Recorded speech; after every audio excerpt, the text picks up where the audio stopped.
Ya está en verde.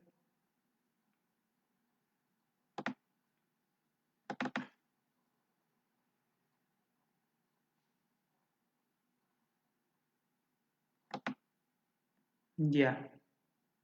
¿Se ve? Doctor, puede poner ya sus diapositivas y ya puede iniciar, ya se está transmitiendo. Las diapositivas ya están puestas, que mi informe sí está. A ver, dime un momento para decirle.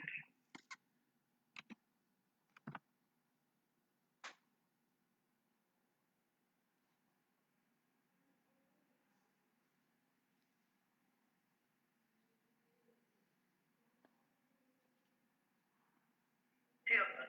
Ya, me puede colgar, doctor, y ya puede iniciar la ponencia. Ya, listo, empezamos. Bueno, buenas tardes, futuros colegas.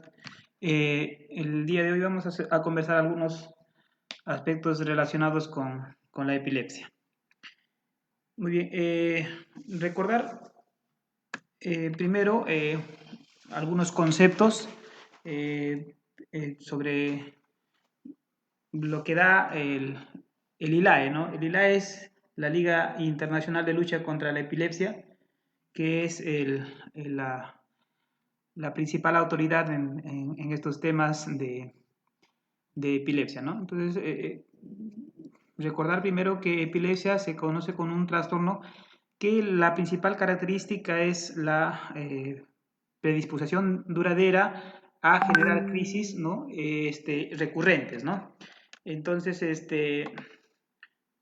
nosotros tenemos que recordar, en primer lugar, que es diferente hablar de crisis epiléptica y hablar de epilepsia en sí, ¿no? Entonces, vamos a empezar primero por lo que es el concepto de epilepsia, ¿no? Según el ILAB, entonces es un trastorno que se caracteriza por predisposición duradera a generar crisis y consecuencias neurobiológicas, cognitivas, psicológicas y sociales, ¿no? Eh, Esa es la definición de conceptual, pero el ILAE para términos de practicidad da un concepto que se llama las definiciones operacionales, ¿no? Entonces, una definición operacional es casi como decir una definición práctica, ¿no? Entonces, el ILAE define la epilepsia como la presencia de dos o más crisis epilépticas que no sean provocadas o algunas crisis reflejas que ocurran separadas al menos 24 horas, ¿no? O también considera que puede ser epilepsia una sola crisis, no provocado refleja, pero con una probabilidad de recurrencia de crisis, ¿no? Eh, Aquí es importante recordar también que el ILAE considera que la epilepsia puede ser considerada una sola crisis, pero con alteraciones en el electroencefalograma. Por decir así, ¿no? Una crisis epiléptica con un patrón electroencefalográfico de descargas epilépticas también podría ser considerado como epilepsia o sino que el paciente directamente tenga lo que se conoce como un síndrome epiléptico. Entonces, primero es importante recordar también otra cosa que es el concepto de crisis epiléptica, ¿no? Nosotros cuando hablamos de crisis epiléptica es importante recordar que hablamos en sí de la manifestación clínica de una descarga normal, ¿no es cierto?, paroxística hipersincrónica de un grupo de neuronas, ¿no? La mayoría de veces corticales, en algunos casos pueden ser generadoras sobre todo de crisis focales, presencia neuronales subcorticales, pero la mayoría de crisis epilépticas son debidas a descargas de grupos neuronales corticales, ¿no? Entonces, para nosotros como médicos, una de las primeras cosas que nosotros debemos determinar es si es o no una crisis, ¿no? Entonces, el diagnóstico diferencial de una crisis epiléptica es un poco complejo si es que tú no tienes en cuenta algunas características propias de la epilepsia, ¿no? Entonces, el primer paso es saber si estás ante una crisis epiléptica o no. Y el segundo paso, pues, es clasificar, hacer una clasificación del tipo de crisis en que está, ¿no? Entonces, cuando nosotros hablamos de clasificaciones, tratamos de siempre de ser prácticos, ¿no? Entonces, lo que el ILAE siempre ha venido haciendo actualizaciones de clasificaciones desde ya desde el año del 60 que intentó clasificar, ¿no? Luego hizo una modificación en el 81, en el 89, posteriormente hizo una en el 2005, en el 2010 pero últimamente están adoptando la clasificación con algunas modificaciones de la del año 2017, ¿no? Con fundamento obviamente en la que se realizó en el año de 1981. Entonces, ¿cómo está clasificando el ILAE las crisis epilépticas? La está clasificando básicamente en las que inician de forma focal, ¿no? Las que inician de forma generalizada o en las que no se conoce el origen de la crisis es desconocido, ¿no? Las focales, lo que anteriormente se llamaban también parciales, ¿no? Es un término que se está dejando de lado, ¿no? Pueden ser a la vez aquellas que tengan un compromiso de conciencia, ¿no? O sin compromiso de conciencia, ¿no? Las generalizadas del mismo modo, ¿ya? Pueden ser clasificadas en lo que son las crisis motoras o las crisis no motoras y lo que son las de origen desconocido que pueden ser motoras o no motoras. Aquí es importante recordar que en esta clasificación que da el IRAE de 2017 pone un grupo de inclasificables, no porque no se conozca en sí el tipo de epilepsia, sino que porque no se puede conocer de todas las características y no las podemos introducir dentro de un grupo determinado de crisis, ¿no? Entonces, esta es la traducción de esa clasificación del ILAE, como les digo, las crisis focales que pueden ser con conciencia preservada o con conciencia alterada, ¿no? Las de inicio generado que pueden ser principalmente las motoras, donde quizá las principales crisis o las más comunes son las tónico-clónicas generalizadas, ¿no? Y otras crisis motoras que pueden ser las crisis mioclónicas, las astáticas, las atónicas, ¿no?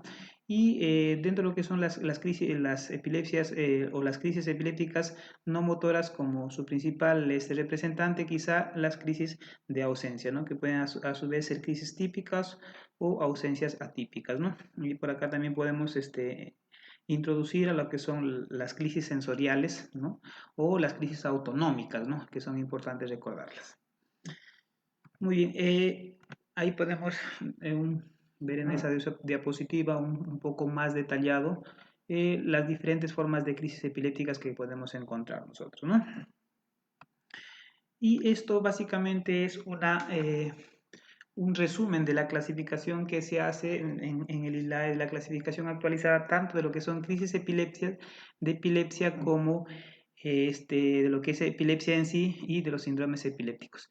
Recordemos también que las clasificaciones anteriores del ILAE, fundamentalmente la epilepsia, la clasificaban como epilepsias primarias, epilepsias secundarias y epilepsias criptogénicas, ¿no? Que posteriormente han modificado un poco los nombres, pero la tendencia actual es básicamente hacer esa clasificación etiológica para las crisis epilépticas, no tanto para epilepsia en sí, ¿no?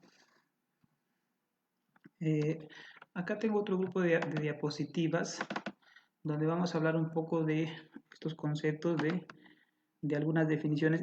Las diapositivas anteriores que les había mostrado fundamentalmente es los nuevos conceptos que está introduciendo el ILAE para el 2017, ¿no? Que no están del todo aceptados porque algunos estudios, algunas guías todavía están fundamentadas en la clasificación del 2010 y en las clasificaciones anteriores, ¿no? Entonces, primero, no olvidar una cosa que es importante dentro de lo que son las definiciones, es que nosotros debemos tener en cuenta que una crisis epiléptica no es sinónimo de convulsión. Muchas veces nosotros estamos acostumbrados a considerarlas como sinónimo, ¿no? Entonces, recordar que la convulsión es una manifestación motora, por lo tanto, no toda convulsión es una crisis epiléptica, ¿ya? Entonces, y no toda crisis epiléptica obviamente es una convulsión, ¿no? Como habíamos podido anteriormente ver, existen varios tipos de crisis epilépticas eh, con su diferente clasificación, ¿no? El- Ahora, recordar una cosa que es importante acá es la presencia del aura, ¿no? Nosotros cuando hablamos de un aura hablamos de toda aquella sintomatología que generalmente es subjetiva, ¿no? Y que tiene que ver con minutos antes o con la crisis en sí, ¿no? O sea, una aura puede representar el inicio de una crisis o puede ser la crisis en sí, ¿no? Entonces, los auras, por ejemplo, son muy importantes porque algunos pacientes pueden identificar el inicio de una crisis con la presencia de un aura, ¿no? Y las auras pueden ser, como les digo habitualmente, eh, sintomatologías sensitivos sensoriales, ¿no? Algunos ejemplos de aura, por ejemplo, siempre se puede asociar la presencia, por ejemplo, de la epigastralgia o el dolor cólico a nivel de lo que es el abdomen, ¿no? Y que representa, por ejemplo, el inicio de una crisis del lóbulo temporal, ¿no? Otro ejemplo característico en este caso podemos encontrar a lo que son las crisis de cacosmia, ¿no? O los olores fétidos que percibe el paciente y que puedan sugerir que el paciente va a tener una crisis sobre todo del lobo temporal. Algunos pacientes, por ejemplo, que empiezan a ver algunas formas, algunas eh, eh, alteraciones en el campo visual de manera indefinida, por ejemplo, que pueden representar el origen de una crisis del lóbulo occipital, por ejemplo, ¿no?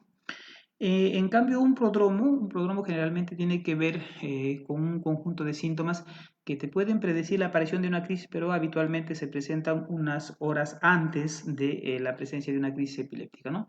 Y generalmente pueden ser sensaciones vagas o incluso agitaciones que pueden preceder a la crisis. Hay personas, por ejemplo, que manifiestan que se sienten malhumoradas, que se sienten tristes, ¿no? Que les cambie el ánimo, ¿no? Unas horas antes de que pueda presentar la crisis epiléptica. Otro concepto que es importante recordar es lo que se conoce como las crisis reflejas o la epilepsia refleja, ¿no? Que son básicamente aquellas crisis que se presentan por algunos estímulos intensos, ¿no? Los más conocidos quizás son las crisis que se presentan en relación a estímulos visuales, ¿no?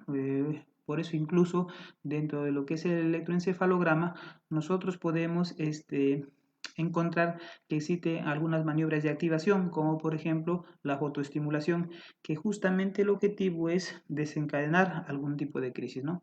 Es por eso que en algunos tipos de crisis incluso los familiares pueden referir que los niños, por ejemplo, puedan tener crisis en relación a mucho mirar televisión o cuando perciben luces muy intensas, ¿no?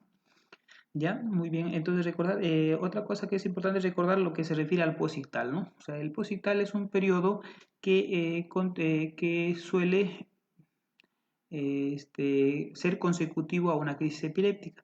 Y es una cosa muy importante el periodo posictal. ¿Por qué? Porque es una de las cosas que más nos orienta a que la crisis epiléptica ha sido en realidad una crisis, ¿no? Que no es una crisis fingida.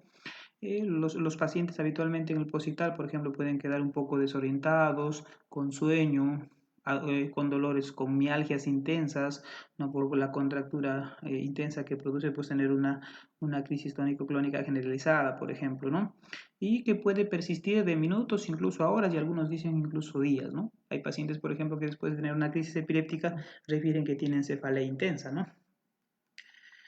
Muy bien, otra cosa que es importante recordar son los automatismos o aquellos movimientos involuntarios, ¿no es cierto?, coordinados que se presentan en el momento en que el paciente tiene la alteración de la conciencia o durante lo que es el periodo posictal.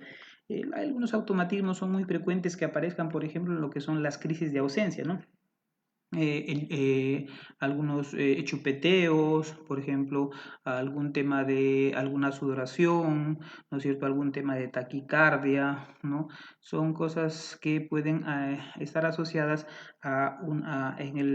durante el posictal o durante durante la misma crisis, ¿no? Muy bien, esto es lo que les decía, en esta diapositiva podemos observar lo que anteriormente consideraba el ILAE como la clasificación etiológica de la epilepsia, ¿no? Dando a entender la naturaleza idiopática como aquella que era desconocida y que muchas veces por los estudios que se había hecho se había encontrado una relación con el aspecto genético, ¿no? Entonces, este término de idiopático, actualmente, o en la clasificación al menos que da el ILAE en el 2010, es la que se conocía como las epilepsias genéticas, ¿no? Cuando nosotros hablamos de epilepsias sintomáticas, el sinónimo es una epilepsia también llamada secundaria y obviamente son todos aquellos tipos de epilepsias que son secundarias a alguna alteración cerebral evidenciable, básicamente por neuroimágenes, ¿no? Entonces aquí podemos hablar, por ejemplo, de un tumor cerebral, de alguna parasitosis como la neurocisticercosis, ¿no? Que pueden generar crisis epilépticas. Entonces, actualmente se le considera todavía esto como un sinónimo de lo que son las estructurales metabólicas. Y lo que son las criptogénicas, que son las que se llamaban probablemente sintomáticas o probablemente secundarias, ¿no? Que son aquellas en donde uno tiene la altísima probabilidad de suponer que es una secundaria, pero todavía no he identificado la causa, ¿no? Entonces, yo no he identificado la causa capaz porque no tengo el examen idóneo, ¿no es cierto? Sobre todo en las neuroimágenes, porque hay que ver que las imágenes no siempre pueden identificar las lesiones, ¿no? Hay veces hay algunas displasias corticales o hay algunas lesiones pequeñas que no se pueden ver por las neuroimágenes habituales, ¿no? Y que podrían de repente evidenciarse por una tomografía por emisión de positrones, por un SPECT, ¿no? Por unos exámenes más sofisticados, ¿no? Entonces, ustedes cuando quieran identificar crisis epilépticas, hay dos cosas que deben recordar que con mucha probabilidad hacen pensar que el paciente haya tenido una crisis epiléptica, ¿no? Que son el aura y lo que son los estados confusionales posictales. Quizás son las dos cosas que más sugieren que el paciente realmente haya tenido una crisis epiléptica. No es así tanto cuando el paciente, por más que diga que ha venido, que se ha orinado, que haya tenido incontinencia urinaria o que haya tenido unos movimientos, los movimientos tónicos o clónicos, ¿no? No son específicos de que sea una crisis epiléptica, ¿no? Recordar, por ejemplo, que movimientos involuntarios puede haber, por ejemplo, después de un paciente que tenga un síncope convulsivo que se llama, ¿no? O algunos pacientes incluso psicógenos, o algunos pacientes con algunas intoxicaciones, o algunos pacientes con algunas intoxicaciones farmacológicas que pueden presentar movimientos y no necesariamente ser de naturaleza epiléptica, ¿no? Muy bien, entonces dentro de lo que es la fisiopatología como una especie de resumen, básicamente hay que recordar que la principal o la mayor cantidad de crisis epilépticas se produce por un desbalance entre los neurotransmisores, ¿no? Fundamentalmente, por un lado, los excitadores, quizá el glutamato o aspartato como principales excitadores y los inhibidores, principalmente el GABA. Entonces, cualquiera de las circunstancias que permitan que incremente la excitación o que disminuya la inhibición, entonces podría generar crisis epiléptica, ¿no?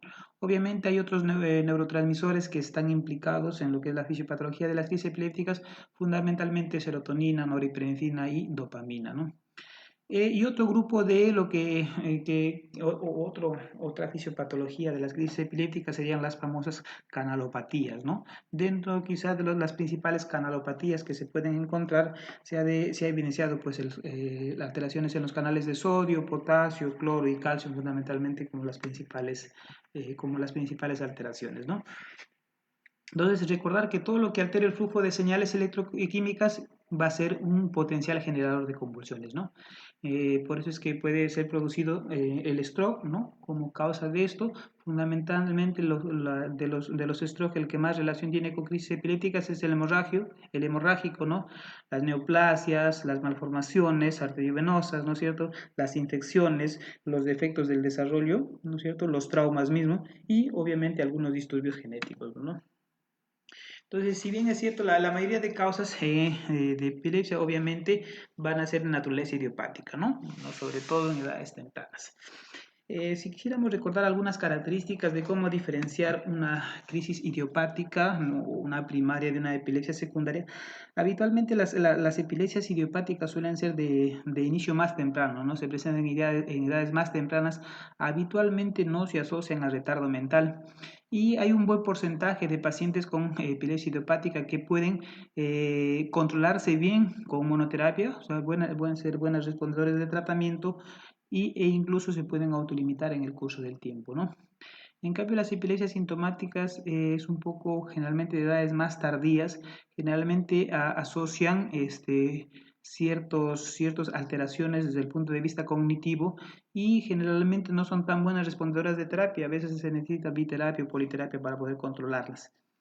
Otra cosa que es importante recordar también es que, si bien es cierto, hay algunos tipos de epilepsia que pueden empezar como primarias, como idiopáticas, pero en el curso del tiempo, por la recurrencia, por el carácter recurrente de las crisis, pueden volverse secundarias, ¿no? Sobre todo porque generan alteraciones a nivel de lo que son o generan cicatrices en en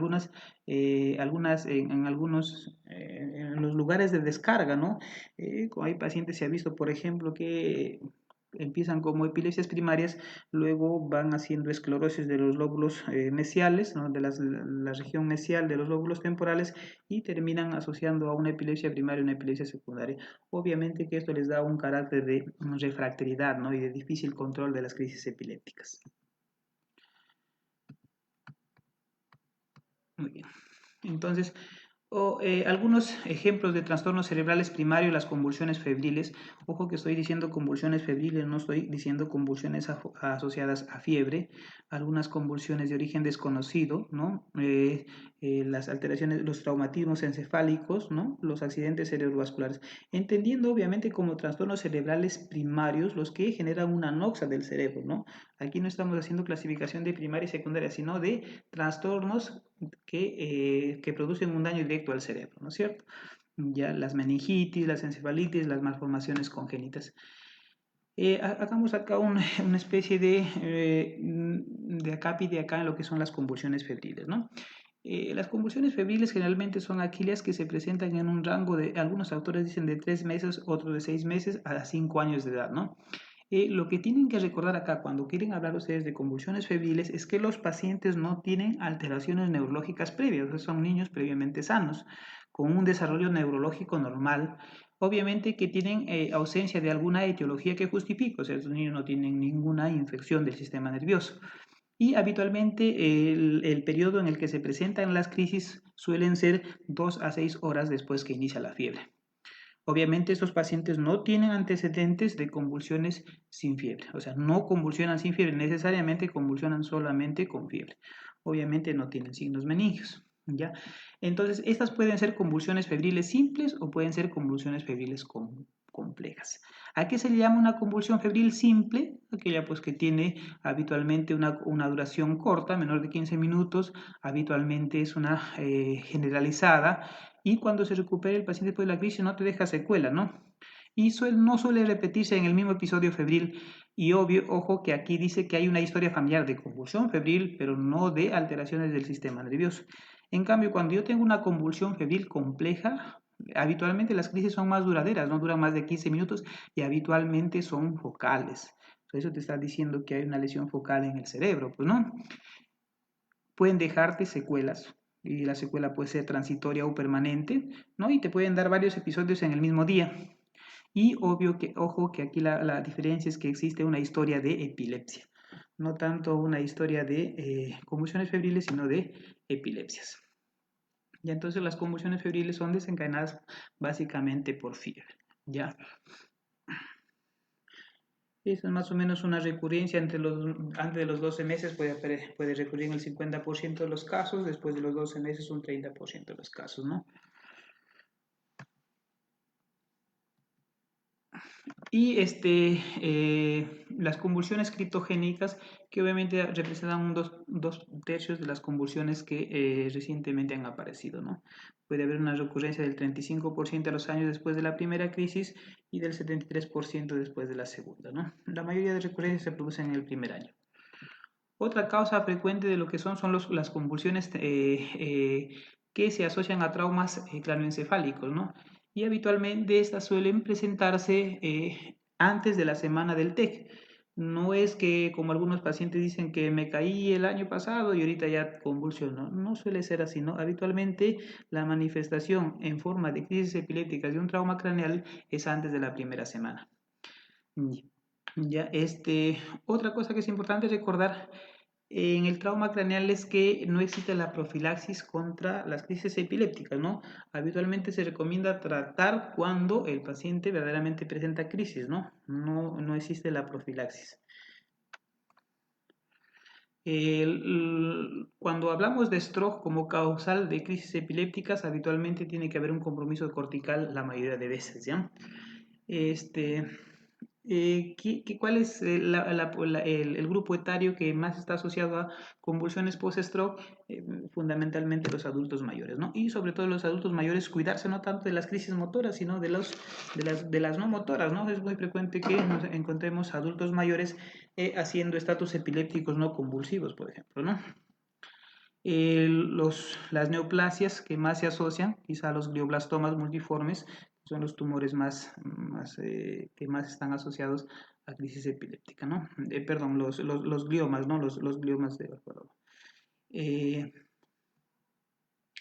Las meningitis encefalitis es bien conocido, sobre todo en la edad pediátrica, que se asocia bastante, sobre todo las encefalitis que se asocian a lo que son cuadros de crisis epilépticas, ¿no?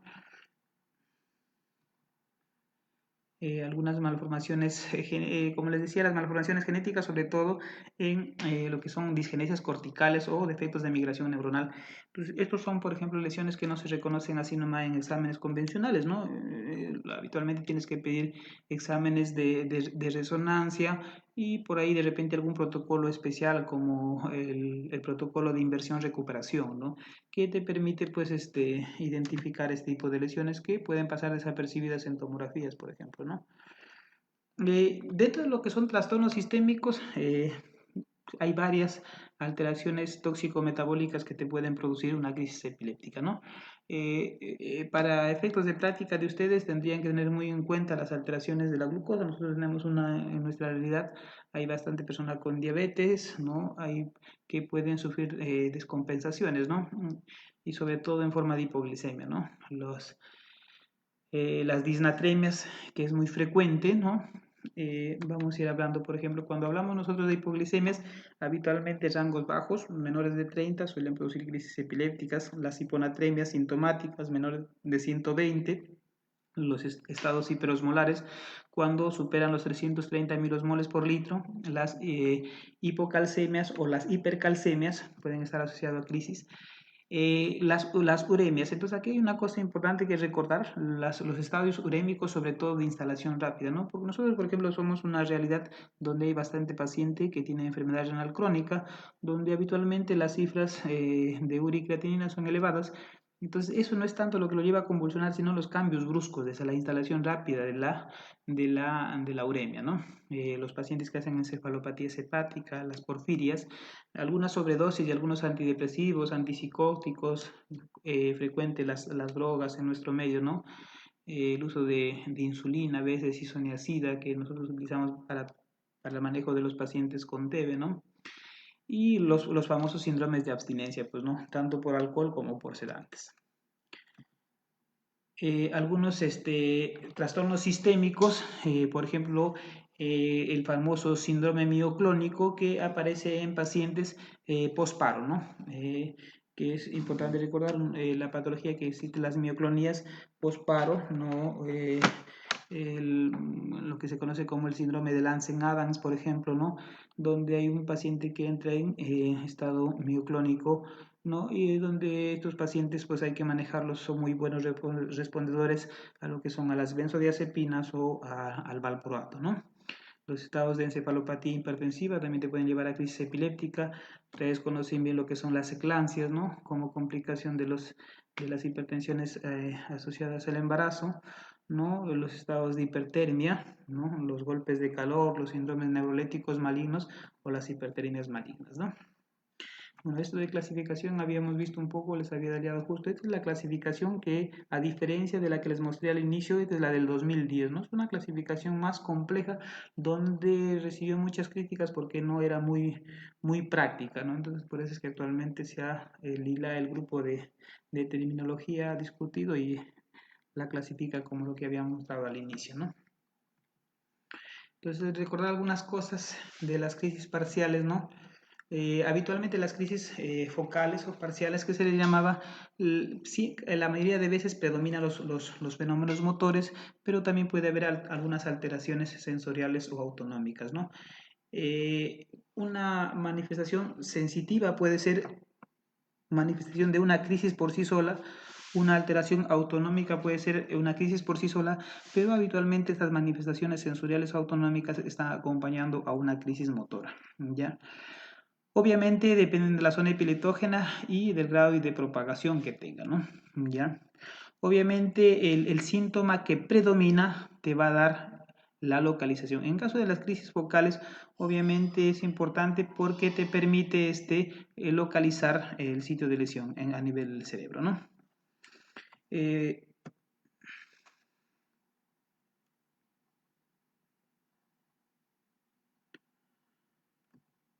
Muy bien. De acuerdo a la localización motora, sensitivo motoras y todo eso, ¿no?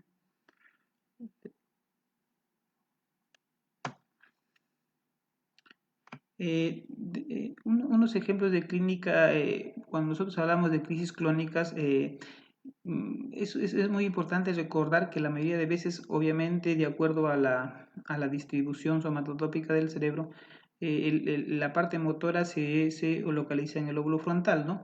Entonces, crisis típicas son las crisis del lóbulo frontal, conocidas como las crisis jacksonianas, ¿no? Que son aquellas crisis que pueden empezar en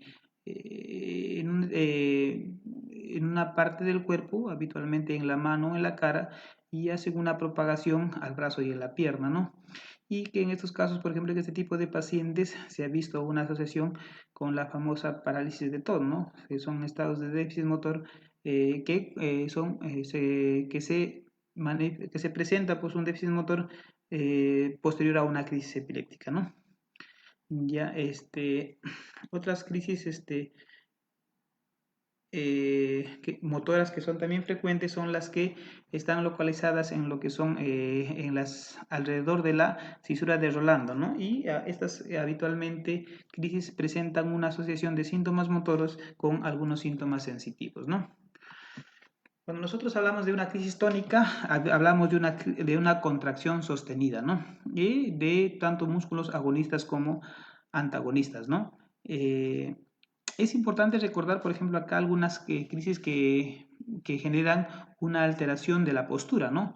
Como por ejemplo cuando hay un compromiso del área motora suplementaria y donde el paciente hace pues una elevación, una separación y un giro del miembro superior como si adoptara la postura de un esgrimista, ¿no?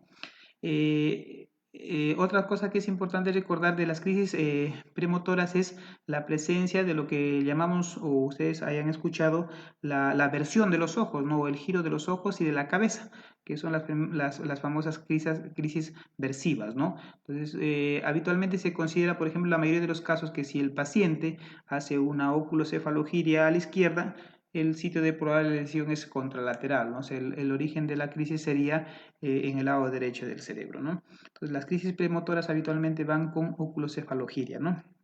Ya.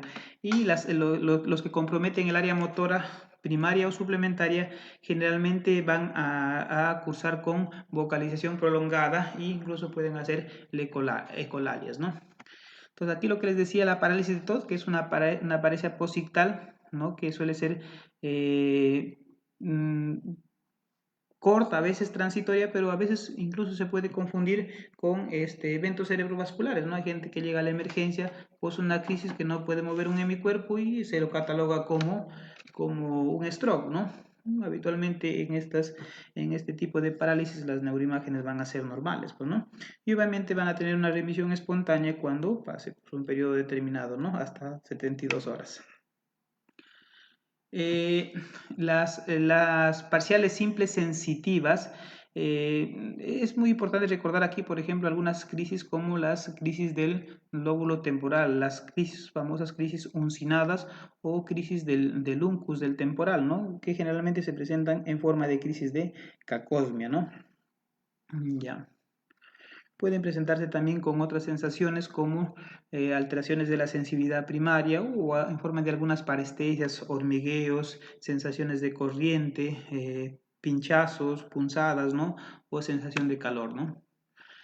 Cuando hablamos de las alteraciones a nivel de lo que son la corteza visual primaria en el lóbulo occipital, habitualmente se presentan unas alucinaciones, pero hay que tener en cuenta que son unas alucinaciones no organizadas, son poco estructuradas, ¿ya? Habitualmente pueden ser colores, sobre todo colores rojo, ¿no? El color rojo y el verde quizás son los colores que más se alteran en este tipo de crisis, ya y los famosos escotomas centellantes, ¿no?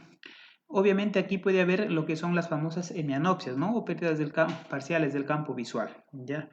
Cuando se compromete el área visual secundaria, sí, las alucinaciones son un poco más estructuradas, ya pueden haber metamorfopsias, ¿no? Puede haber macropsias o micropsias, incluso estas crisis de la área visual secundaria pueden confundirse con las alucinaciones visuales organizadas del lóbulo temporal, ¿no?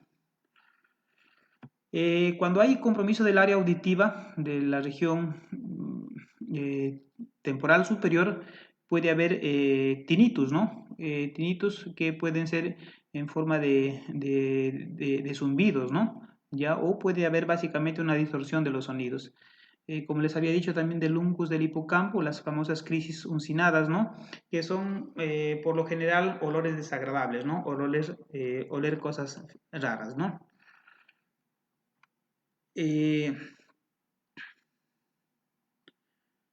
Eh, lo que les había hablado antes, el malestar epigástrico, las midiasis, la sensación de rubor, la piloerección, sudoración, arritmias, urgencia miccional que te pueden sugerir alteraciones del lóbulo temporal, ¿no?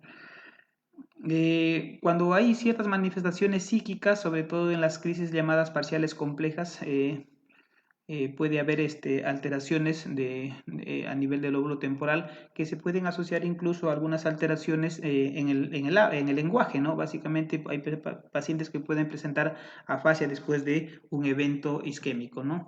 Las alteraciones de la memoria como déjà vu o Hamas view, ¿no es cierto?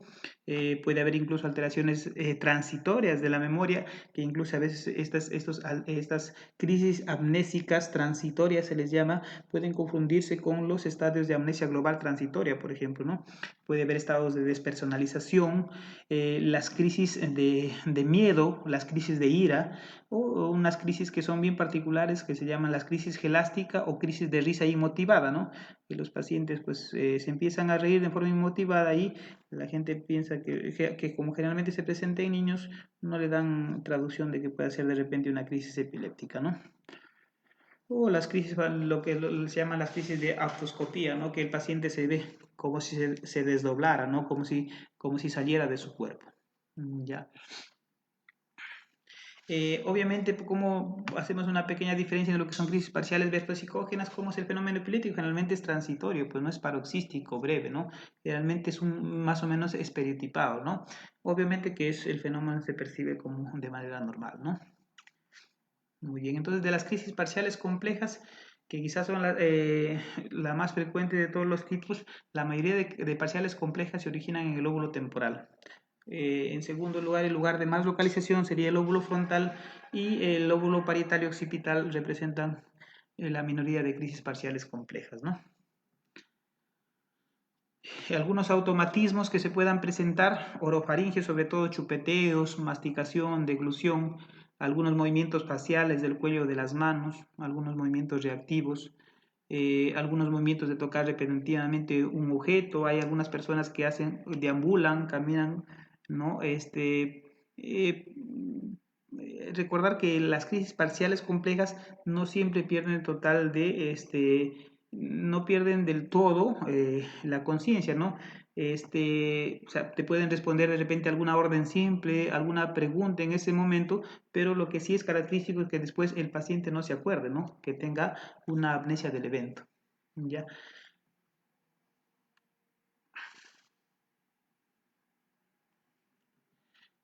Por ejemplo, aquí es importante recordar la duración que habitualmente en el lóbulo temporal duran habitualmente 1 a 2 minutos, ¿no?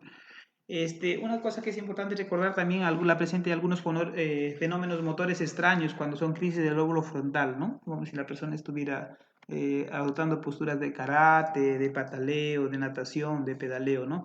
Y algunos movimientos pélvicos que incluso hay gente que les considera que estos pacientes son crisis psicógenas, ¿no? Que los confunden, ¿no? Muy bien, eso ya les había hablado.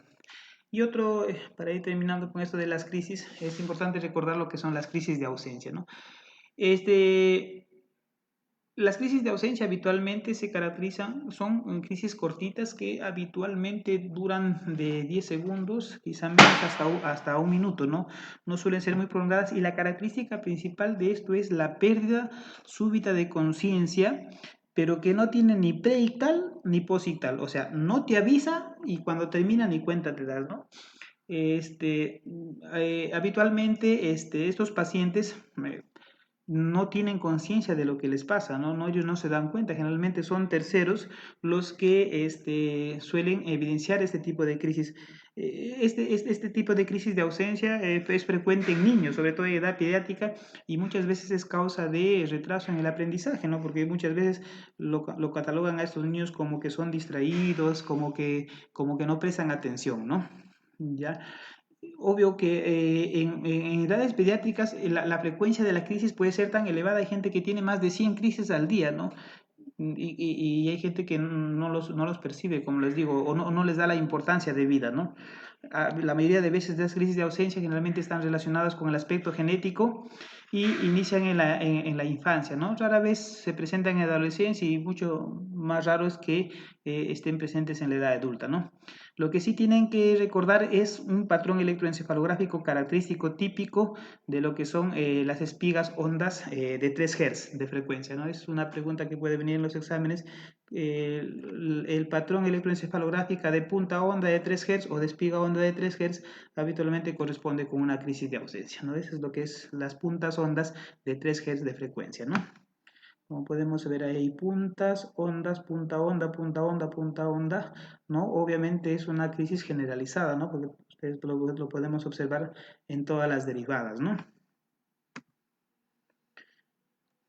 Es un cuadrito para diferenciar cómo es una ausencia típica de una ausencia de una crisis parcial compleja. Como les digo, las ausencias no tienen auras ni tampoco tienen posictal, ¿no? A diferencia de las crisis parciales complejas que habitualmente tienen preictal y posictal, ¿no? La duración, como les digo, es cortita. Habitualmente las ausencias y las crisis parciales son obviamente más duraderas, ¿no? Y obviamente el patrón electroencefalográfico es muy importante porque las ausencias típicas, el patrón es punta onda generalizada de 3 Hz de frecuencia y en las crisis parciales complejas hay habitualmente ondas agudas temporales.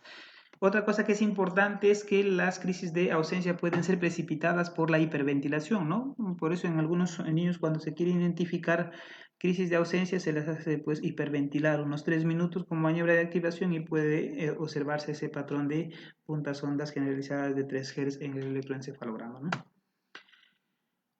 Otra cosa que es importante recordar son las crisis mioclónicas, que son como sacudidas musculares, ¿no es cierto? Que son súbitas, breves y no tienen ritmo, ¿no? Generalmente los más comprometidos son el cuello y los miembros superiores. Por ejemplo, esto de las crisis, hay una entidad que se llama la epilepsia mioclónica juvenil, ¿no? Que generalmente se presenta en adolescentes y en jóvenes y estos son un poco de cierta manera desagradables cuando se presentan los jóvenes porque a veces los movimientos no les permite realizar sus actividades de la vida diaria, ¿no? Se van, por ejemplo, a estudiar a sus centros de estudios y botan el lapicero, están comiendo, sueltan la cuchara, ¿no? O a veces incluso son tan intensos las micronías que les pueden hacer caer, ¿no? Ya, una cosa que es importante recordar en la epilepsia mioclónica juvenil, por ejemplo, o su buena respuesta a lo que son las benzodiazepinas y al valproato, ¿no? Es una buena. Muy bien, las crisis tónico-clónicas, que habitualmente tienen la fase tónica que dura 10 a 30 segundos, ¿ya? ¿Cómo es una fase tónica? El paciente es casi como una progresión de la crisis, ¿no? El paciente pierde la conciencia, hace la contractura generalizada, hace la oculocefalogiria asociada de midiasis, ¿no? Y hay una parálisis, así como se pone tónico los músculos de las extremidades, también se pone tónicas los músculos respiratorios, es por eso que el paciente hace un cuadro de cianosis, ¿ya? Incluso por la tonicidad de la musculatura, al hacer una expiración prolongada forzada, pues hace un grito característico, ¿no? A veces los pacientes, los familiares vienen diciendo gritó, entonces ese grito generalmente es un grito estertoroso, un grito feo, ¿no? Que se produce porque la glotis está cerrada, pues, ¿no? En esta fase tónica generalmente es cuando los pacientes realizan las mordeduras de la lengua o de los carrillos dentarios, ¿no? Luego entra la fase clónica, que son las sacudidas, ¿no? Y que a veces se superpone con la rigidez y conforme va pasando la crisis, las clonías van predominando, ¿no? Y luego ya el paciente entra en un periodo positral donde puede hacer pues algunos cuadros como la relajación de esfínteres que le llamamos, tener incontinencia urinaria y puede hacer algunos cuadros como cefaleas intensas, ¿no? O los cuadros de unas mialgias generalizadas por la contractura que sufre, ¿no? Como ahí están las fases tónicas, seguida una fase clónica. Obviamente puede haber una combinación de esto, puede que primero haga la fase clónica, luego tónica y luego nuevamente clónica, ¿no? O al revés, ¿no?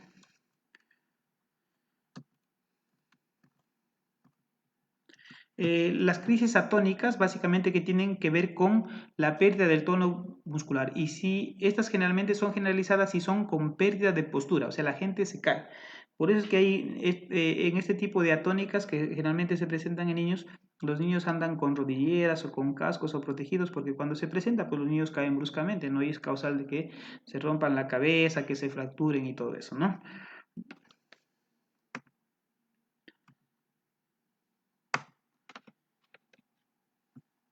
Y por último, lo que les quiero mostrar antes de esta primera parte de algunos conceptos, porque creo que en otra sesión podríamos manejar lo que es un poco de manejo de enfoque terapéutico, esto es para conocer un poco de conceptos y de formas de presentación de cuadros. Quisiera hablarles un poquito de estatus epiléptico para terminar, ¿no? Entonces, en lo que hablamos del estatus epiléptico, sobre todo me quiero centrar en uno que se conoce como el estatus epiléptico refractario, ¿no? Que más o menos representa el 10 a 40% de los estados epilépticos. ¿Y por qué es importante? Por su alta mortalidad, pues 23 a 39% de estos pacientes pueden morir, ¿no?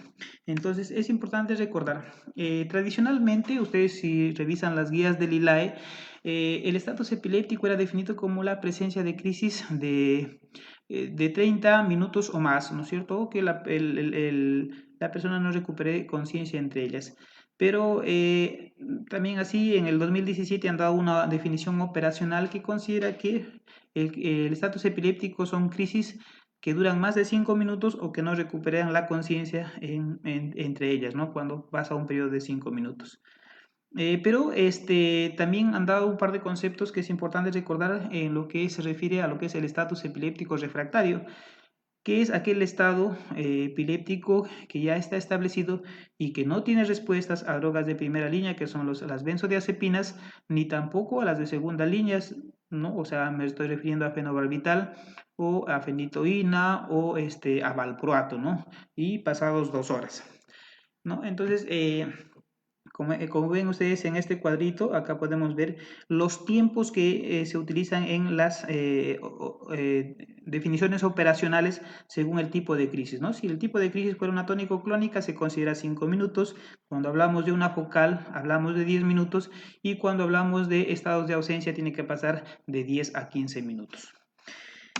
Entonces, y el otro concepto que es importante recordar es lo que es el estatus epiléptico superrefractario. O sea, es un estatus epiléptico que persiste más de 24 horas después de haber utilizado anestesia o cuando hay recurrencia de las crisis, cuando se han retirado los medicamentos o cuando se ha bajado la dosis, ¿no?